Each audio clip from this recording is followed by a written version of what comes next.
मैं आंखों में हैरानी लिए अपनी बहन की बातें सुन रही थी, जो इस वक्त मुझे अपनी वो हकीकत बता रही थी जिसकी वजह से वह पूरे गांव में बदनाम हो चुकी थी। मेरे बचपन में ही मेरे माता पिता मर चुके थे और मैंने अपना बचपन अपनी बड़ी बहन के घर गुजारा। मेरी दीदी और मेरे जीजा दोनों ही काले थे और इस तरह उनके सब बच्चे भी सांवले रंगत वाले थे। लेकिन फिर आखिर में मेरी दीदी की बेटी हुई, जो अपने बहन भाइयों से बिल्कुल अलग थी। वह सफेद रंग की गुड़िया रुई का गोला लगती थी, जो पूरे घर से अलग थी। पूरे गांव वालों ने बहुत मजाक भी उड़ाया था कि शायद मेरी दीदी और जीजा किसी मंदिर से बच्ची को उठा लाए हैं। मेरी दीदी और जीजा ने सारी जिंदगी किसी की बातों पर ध्यान नहीं दिया, बस यही कहा कि हमारी बेटी है। मगर उन्होंने अपनी इस बच्ची को बाकी बच्चों के मुकाबले ज्यादा लाड प्यार से पाला। इसके पास कपड़े भी बाकी बच्चों से अलग होते थे। मेरी बहन उससे घर के काम भी नहीं करवाती थी। जिस तरह हम सब करते थे, मैं अक्सर हैरान रह जाती थी कि ऐसा क्या है इस बच्ची में, जो मेरी दीदी इसका इतना ख्याल रखती है। अगर वो बच्ची मिट्टी में भी खेलती तो मेरी बहन उसे गोद में उठा लेती और सारा दिन मेरी दीदी उसे गोद में उठा उठा घूमती। अक्सर अपनी बच्ची को लेकर हवेली में भी जाती रहती थी, जबकि वहां और बच्चों को जाने की इजाजत नहीं थी। धीरे धीरे वह बच्ची भी बड़ी होती गई और मैं भी शादी करके ससुराल चली गई। एक बार मैंने एक बहुत ही अनोखी सी चीज देखी कि मेरी दीदी बिना किसी वजह की जोर जोर से रो रही थी, जैसे उनका अपना कोई मर गया हो। मैंने हजार बार पूछा, मगर वे कुछ भी बताने से इनकार करती रही। दीदी का रोना मेरे जहन में कई सवालों को जगह दे रहा था। इसी दौरान मैंने एक और चीज देखी। मेरी दीदी अब अपनी बेटी से काफी खींची खींची रहने लगी थी। वह बच्ची, जिसका नाम मघु था, अब बड़ी हो गई थी और बड़ी होने के बाद उसमें और भी रंगरूप निखर आया था। उसे देखने वाला उसे दोबारा देखने की इच्छा जरूर करता था। कोई कह ही नहीं सकता था कि यह मेरी दीदी की बेटी है। धीरे धीरे कुछ समय और गुजर गया था और एक दिन गांव में शोर मच गया कि मेरी बहन की वह गोरी चिट्टी बेटी घर से भाग गई है। पूरा गांव थू थू कर रहा था, सब कह रहे थे, आज वही मुंह काला करके भाग गई जिसको सबसे ज्यादा लाड प्यार से पाला था। मैं भी यह बात सुनकर दौड़ी दौड़ी अपने दीदी के घर गई थी, जहां पर वह जोर जोर से रो रही थी और अपनी बेटी मधु को याद कर रही थी। मेरे जीजा भी शर्मिंदगी से सर झुकाए खड़े थे, लेकिन मैंने गौर की थी कि मेरी दीदी और जीजा दोनों के ही रंग उड़े हुए थे। कुछ तो ऐसा था जिसे वह छुपा रहे हैं। आंखों आंखों में एक दूसरे से बात कर रहे थे और इस बात ने मुझे बहुत परेशान किया। मैं सारा दिन सोचती रही कि मैं दीदी से ये बात जरूर पूछूंगी कि यह सब माजरा क्या है। दिन में तो कोई ना कोई आता रहा। मैंने सोचा रात में ही दीदी से बात करूंगी। फिर शाम के साय ढलने लगे और जैसे ही मैं उनसे पूछने लगी थी कि तभी मेरे पति आ गए। मेरी सास की तबीयत खराब हो गई थी, उन्हें हॉस्पिटल ले जाना था। मैंने सोचा कि एक दो दिन में आकर पूछेंगी और मैं अपने पति के साथ चली गई थी। मगर किस्मत की मर्जी कि मेरी सास उसी बीमारी के साथ इस दुनिया से चली गई। काफी दिन तक हम लोग अपने साथ की अंतिम क्रियाकर्म में लगे रहे। एक तो मेरी माँ जैसी सास मुझे छोड़कर चली गई थी और दूसरी, पूरे घर की जिम्मेदारी मेरे कंधों पर आ गई थी। इसलिए यह दीदी वाली बात मेरे दिमाग से बिल्कुल निकल गई कि मुझे अपनी दीदी से कुछ पूछना था। मधु के बारे में। दीदी कभी कभी मेरे पास मुझसे मिलने आया करती थी। मैंने महसूस किया था कि दीदी काफी परेशान सी है और मेरे जीजा भी खामोश रहने लगे थे और अक्सर रात होते ही दोनों कहीं ना कहीं बाहर निकल जाते थे। मेरी बहन के बच्चों ने अपने माता पिता के बारे में कुछ बातें मुझे बता रखी थी कि मम्मी पापा रात होते ही पता नहीं कहाँ चले जाते हैं। अब मेरे शक ने दोबारा अंगड़ाई ली थी। मुझे लगा था कि शायद मेरी दीदी कुछ तो गलत कर रही है, शायद उनके साथ कुछ गलत हो रहा हो। दिन गुजरने के साथ साथ मेरा शक भी बढ़ता जा रहा था और फिर एक दिन ऐसा हुआ कि मधु वापस आ गई। लेकिन वह अकेली नहीं थी, उसके साथ जो आदमी था उसे देखकर हम सब दंग रह गए। यह तो हमारे गांव की बड़ी हवेली के छोटे मालिक थे, जिन पर उस गांव की सब लड़कियां मरती थीं। जब वह गांव की गलियों से गुजरते तो उन्हें देखकर गांव की आधी लड़कियां अपना दिल थाम कर रह जाती थीं। वह बेहद खूबसूरत, ऊंचा लंबा कद और सफेद रंगत का मालिक था। गांव की सारी लड़कियों की दिलों की धड़कन था। लेकिन एक बात, जो हम सबको हैरान कर रही थी कि आखिर इस तरह भागकर ही शादी क्यों किया मधु से। वह तो इतने बड़े घर का लड़का था। अगर वह एक बार भी अपना रिश्ता भेज देता तो मेरी दीदी और जीजा खुशी खुशी मधु की शादी उसके साथ कर देते। जैसे ही मेरी दीदी ने मधु को छोटे मालिक के साथ देखा तो उन्होंने अपना माथा पीट लिया और जोर जोर से रोने लगी और बोली, मधु, ये तूने क्या गजब कर दिया। तुझे पूरे संसार में एक यही मिला था। दीदी, जो मधु को देखकर थोड़ी खुशी हुई थी, अब छोटे मालिक को उसके साथ देखकर उनकी हालत बिगड़ने लगी थी और इसी तरह रोते रोते वह जमीन पर गिर गई थी।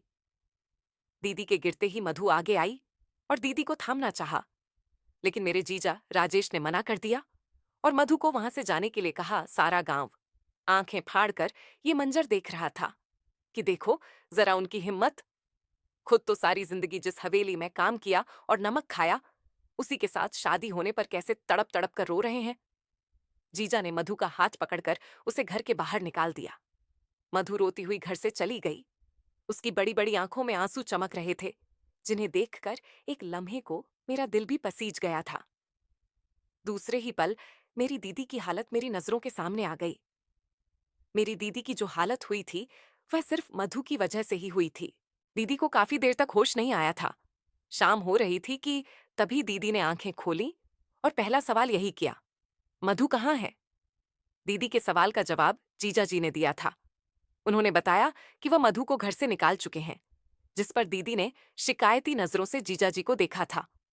और फिर दीदी जोर जोर से रोने लगी और बार बार यही कहे जा रही थी, हमसे गुनाह हो गया, मधु के पापा, हम लोग कुछ भी नहीं कर सके, हमसे गुनाह हो गया, बल्कि गुनाह नहीं, ये तो गुनाह से भी बड़ा गुनाह है। और यही सब कहते कहते दीदी फिर से बेहोश हो गई थी, लेकिन मेरा दिमाग तो दीदी के बातों में ही उलझा हुआ था।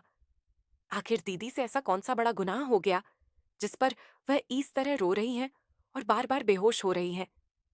मैं उस रात अपने पति से इजाजत लेकर वहीं रह गई ताकि अपनी दीदी से सारी हकीकत जान सकूं, क्योंकि मुझे ऐसा लग रहा था कि दीदी सबसे, हम सबसे कुछ ना कुछ छुपा रही हैं। गांव वाले काफी देर तक आकर दीदी का हालचाल पूछते रहे और सबने यही कहा कि इतना बड़ा घर है लड़के का, तुम्हें तो खुश होना चाहिए कि तुम्हें ऐसा दामाद मिल रहा है। सारी दुनिया ऐसा दामाद चाहती है और तुम हो कि रो रो अपसगुन कर रही हो। लोगों की बातें सुनकर दीदी फिर से रोने लगी थी और अपने सर पर जोर जोर से हाथ मारने लगती थी। दीदी की हालत को देखते हुए मैंने फिर किसी को आने नहीं दिया। जो भी आता मैं उससे यही कह देती कि दीदी सो रही हैं, और दीदी के पास बैठे अपने बचपन की और मम्मी पापा की बातें करती रही। हम दोनों बहनें सारा दिन काफी बातें कि मैंने दीदी के पास बैठकर खाना बनाया। रात होते ही दीदी सबसे पहले लेट गई थी और मैं उसे सोता देखती रही है। रात का न जाने कौन सा समय था कि मैंने दीदी को उनकी चारपाई से उठते हुए देखा। पता नहीं दीदी अपनी चारपाई से उठकर कहाँ जा रही थी। मैं अपनी आंखें बंद किए लेटी रही। मैं बस ये देखना चाहती थी कि वह कहाँ जा रही है और क्या करती है। दीदी को जब विश्वास हो गया कि मैं सो गई हूं, तो वह कमरे में मौजूद संदूक के पास बैठ गई और अपने पल्लू के साथ लगी चाबी से उसे खोलने लगी। मुझे एकदम से याद आया कि दीदी ने कभी भी इस संदूकों को किसी को हाथ भी नहीं लगाने दिया था। मैं अब उठकर बैठ गई थी, लेकिन दीदी का ध्यान अब भी मुझ पर नहीं था। वह मेरी तरफ पीठ किए हुए बैठी थी। दूसरी तरफ संदूक से कुछ चीजें निकाल रही थी। मुझे हमेशा लगता था कि दीदी संदूक में जरूर अपनी जेवर रखती होंगी, इसलिए दीदी किसी को भी संदूक को छूने नहीं देती। मुझे बहुत ज्यादा शौक हो रहा था कि आखिर इस संदूक में ऐसा क्या है जो दीदी उसे हाथ नहीं लगाने देती थी।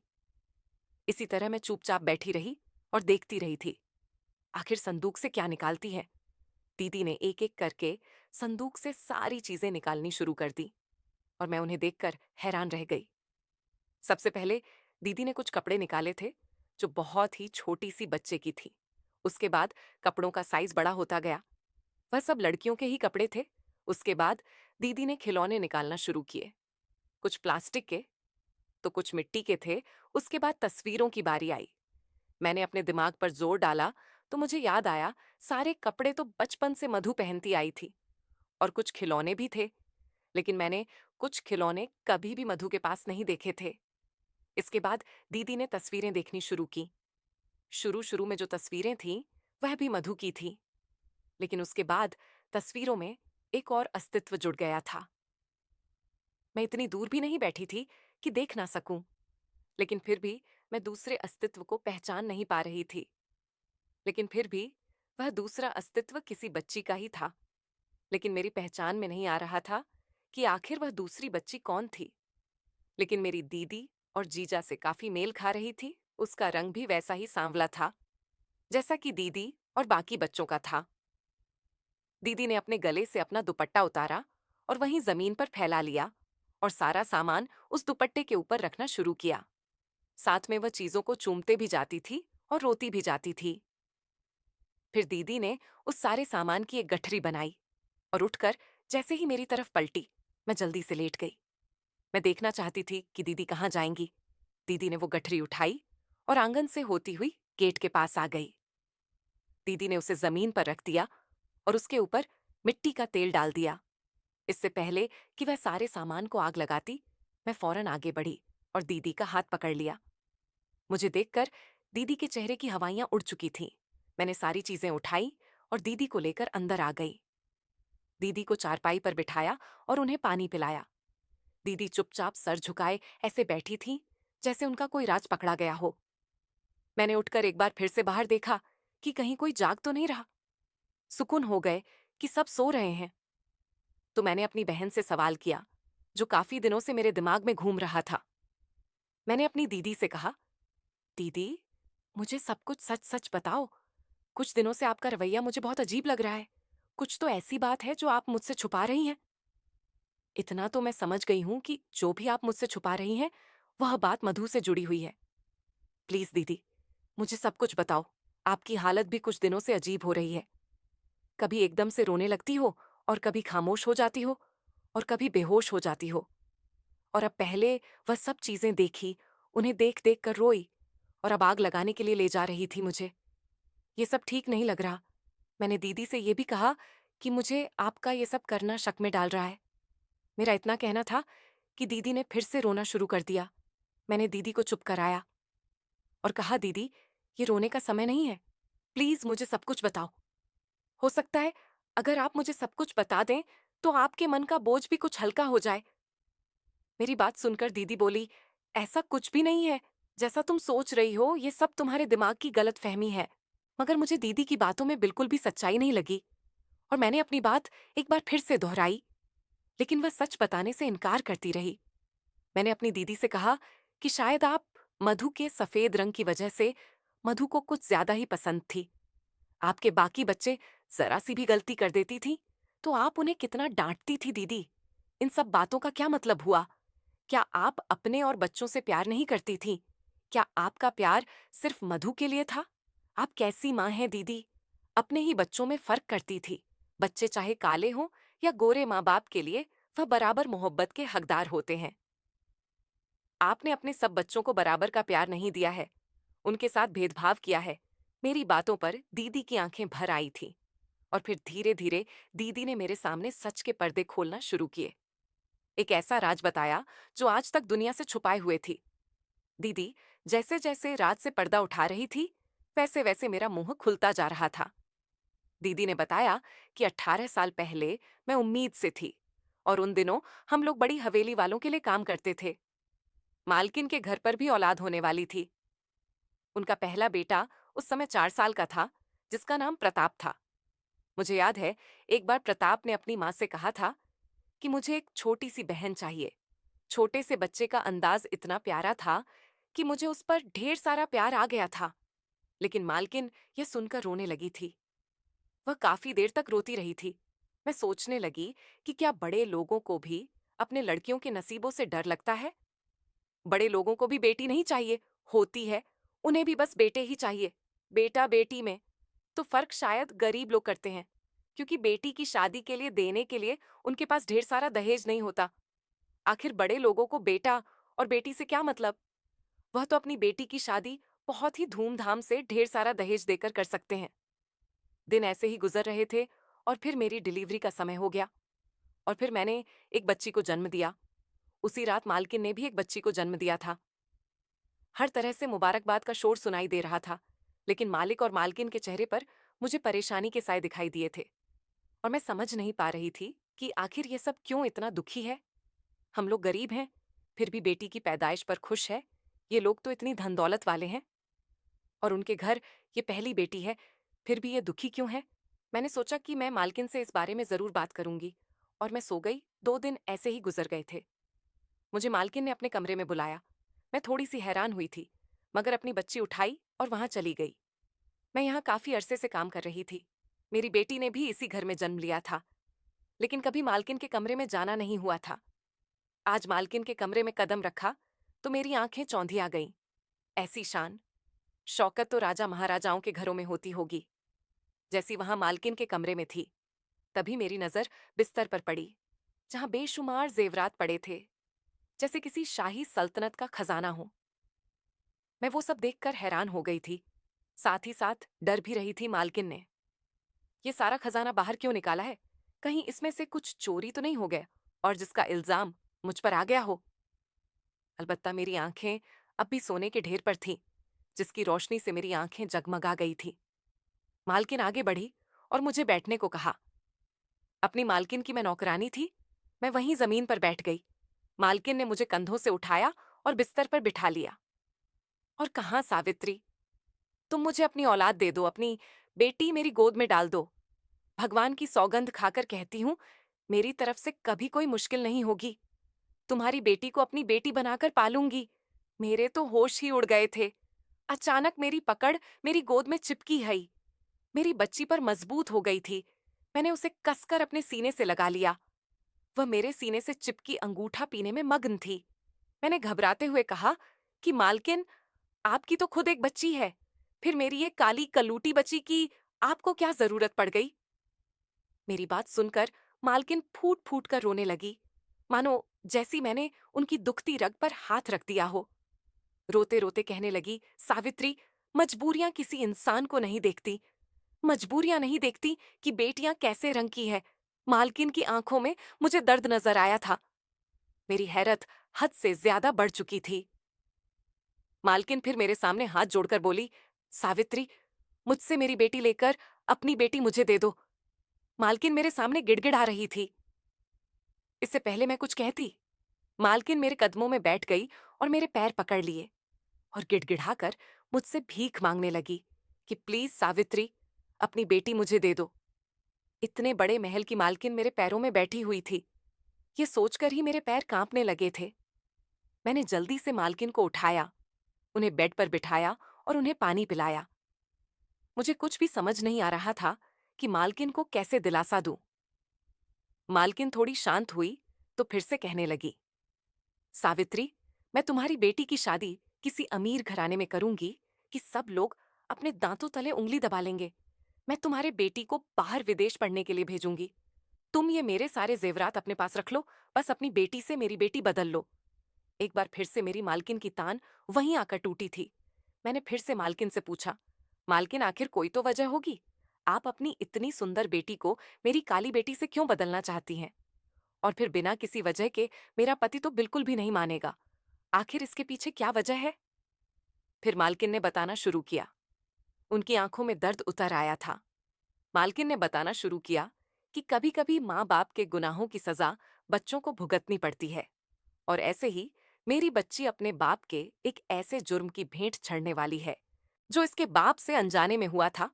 उस दिन मैं और तुम्हारे मालिक एक शादी के फंक्शन से घर वापस लौट रहे थे। बहुत ज्यादा अंधेरा था। हर तरफ अंधेरा छाया हुआ था। इतना अंधेरा था कि हाथ को हाथ दिखाई नहीं देता था। कि तभी पता नहीं एक लड़की अचानक से कैसे हमारी गाड़ी के सामने आ गई। वह चौधरियों की बेटी थी। देखते ही देखते वह लड़की बहुत ज्यादा खूबसूरत थी। इतनी खूबसूरत कि उसे देखते ही किसी अप्सरा का गुमान होता था। चौधरी ने सुबह हमें पंचायत में बुलाया। पंचायत बैठाई गई। पूरा गांव पंचायत में जमा था। चौधरी अपनी बेटी के खून को माफ करने के लिए बिल्कुल भी तैयार नहीं था, और भला माफ कर भी कैसे देता। 3 नस्लों के बाद ये पहली बेटी उनके खानदान में थी। पूरे खानदान की आंखों का तारा थी वह बेटी। लेकिन जो हो गया था उसे बदला तो नहीं जा सकता ना। लेकिन यह भी सच था कि जो कुछ हुआ था वह अनजाने में हुआ था, जानबूझकर नहीं हुआ था। और फिर पंचायत में एक अजीब ही फैसला सुना दिया। पंचायत का फैसला था, इस परिवार में जब भी कभी बेटी का जन्म होगा और वह बेटी जब 18 साल की होगी, तो उस बेटी को चौधरी को दे दिया जाएगा। चौधरी उस बेटी के साथ अपने किसी भी लड़के की शादी करके उसे अपने घर ले जाएगा। आगे चौधरी की मर्जी होगी, उसे अपनी बहू बनाए या अपने घर की नौकरानी बनाए या फिर अपनी बेटी की मौत का बदला ले। लेकिन शर्त यह है कि वह बेटी बहुत ज्यादा खूबसूरत होनी चाहिए, जैसे कि चौधरी की बेटी थी। और सावित्री, जैसा कि तुम देख रही हो, हमारी ये बेटी बहुत ही ज्यादा खूबसूरत है। ऐसा लगता है कि जैसे कोई परी हो। ये कहकर मालकिन ने अपनी बेटी मेरे सामने रख दी। मैंने एक नजर मालकिन की बेटी को देखा। वह वाकई बहुत खूबसूरत थी। ऐसा लगता था जैसे चांद का टुकड़ा हो। उसके बाद मैंने अपनी बेटी की तरफ देखा। मैं समझ गई थी कि मालकिन अपनी बेटी मेरी बेटी से क्यों बदलना चाहती हैं। मेरी बेटी का रंग सांवला था और नाक नक्श भी आम से थे। मैं सोच में पड़ गई।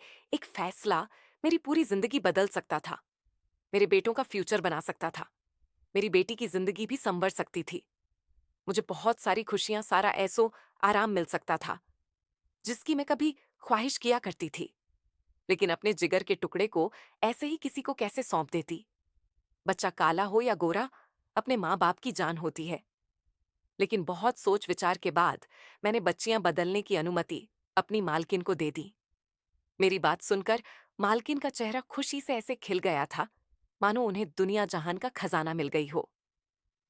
मालकिन ने झट से मेरी बच्ची अपनी गोद में उठा ली और अपनी बच्ची मेरी गोद में दे दी।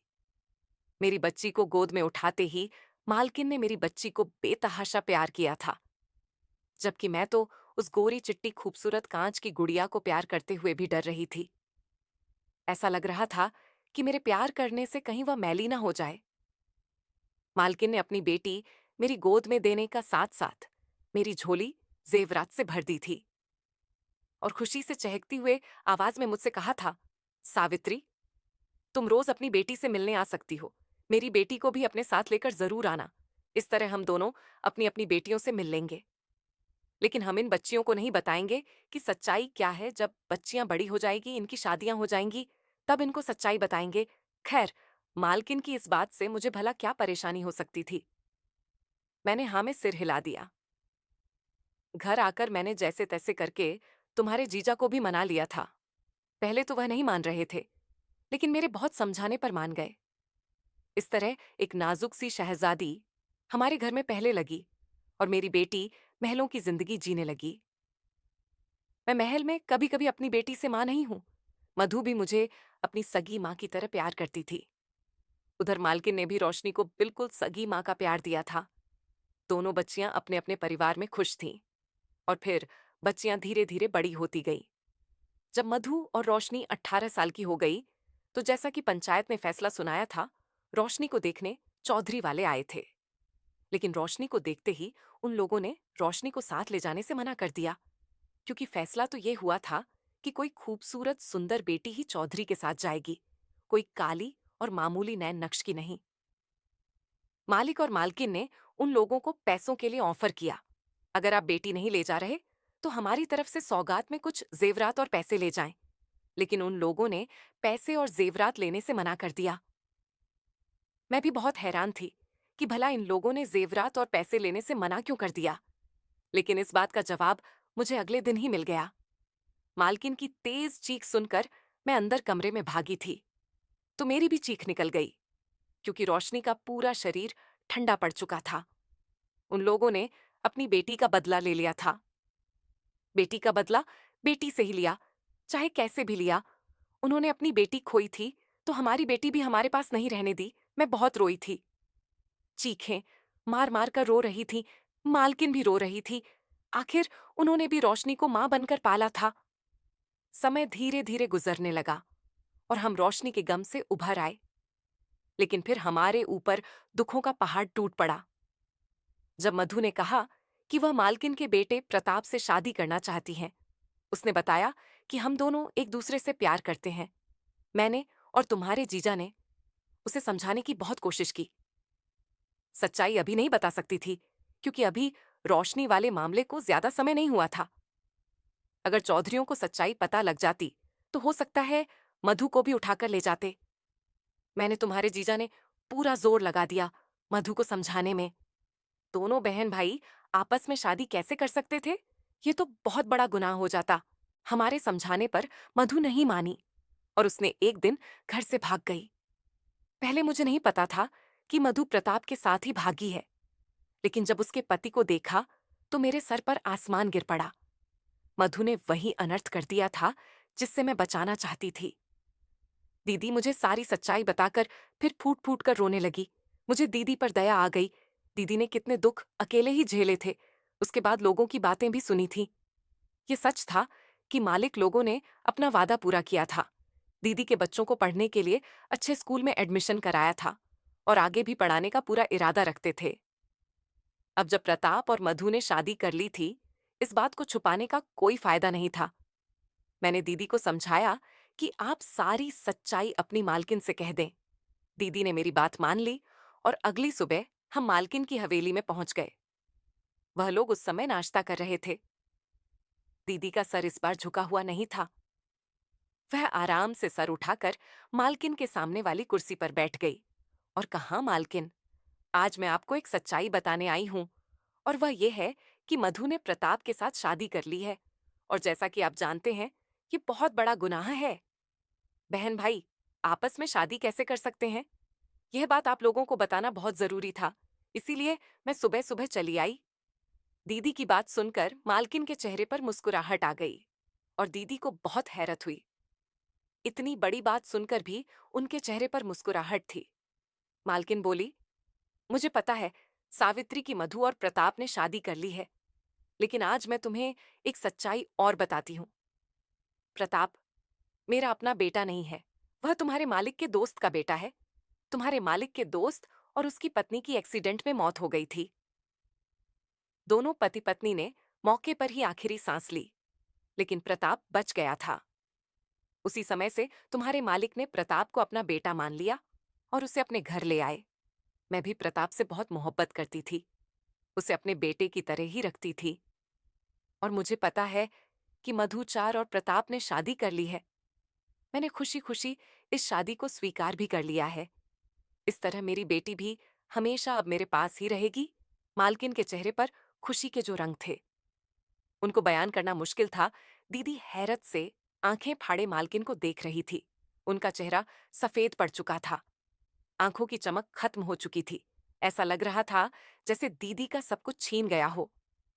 मालकिन ने उठकर मेरी दीदी के पैरों को छुआ था और कहा था, सावित्री, मैं तुम्हारी एहसानमंद हूं कि तुम्हारी वजह से आज मेरी बेटी मेरे साथ है। लेकिन मैं इस बात के लिए माफी चाहूंगी कि तुम्हारी बेटी अब इस दुनिया में नहीं है। लेकिन दीदी के शरीर में तो जैसे जान ही नहीं थी।